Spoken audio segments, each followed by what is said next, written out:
1950 के आसपास चीन ने लद्दाख के अक्सई चिन इलाके में एक सड़क बनाने से शुरुआत की थी और धीरे धीरे भारत के करीब 42,000 किलोमीटर हिस्से पर कब्जा कर लिया। उस समय के प्रधानमंत्री जवाहरलाल नेहरू ने कहा था कि वो तो बंजर इलाका है, वहां घास का एक तिनका तक नहीं उगता।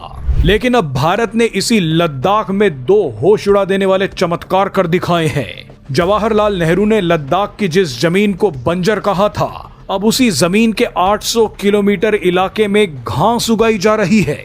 इसी के साथ लद्दाख के जिस इलाके में तापमान -25 तक पहुंच जाता है, उसी इलाके की जमीन में 1000 मीटर यानी करीब 1 किलोमीटर गहरा गड्ढा खोदा गया है।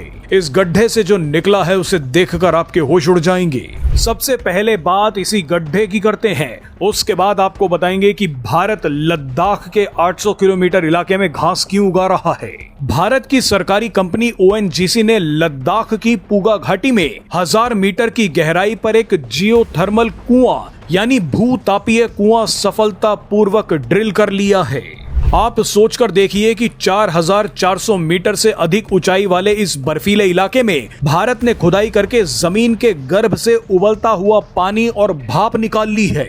अब जमीन की गहराई में पैदा होने वाली इस भाप से जियोथर्मल पावर प्लांट बनाने की तैयारी शुरू हो चुकी है। ये एक बहुत बड़ी सफलता है, वो भी चीनी बॉर्डर के पास।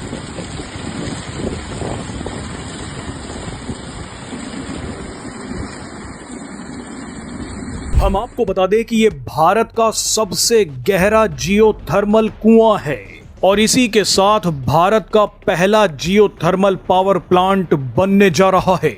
जियोथर्मल प्लांट बिजली बनाने के लिए धरती की गहराई में पैदा होने वाली कुदरती गर्मी का इस्तेमाल करता है। इसमें जमीन के नीचे से निकलने वाली सीधी भाप का उपयोग टरबाइन चलाने के लिए किया जाता है, जिससे लगातार बिजली बनती रहती है। आपको बता दें कि पृथ्वी की गहराई में मौजूद गर्म चट्टानें और मैग्मा पानी को उबालकर भाप में बदलते रहते हैं और अब इसी भाप को प्रेशर के साथ लद्दाख की जमीन के गर्भ से निकालकर बिजली पैदा करने की तैयारी शुरू हो चुकी है।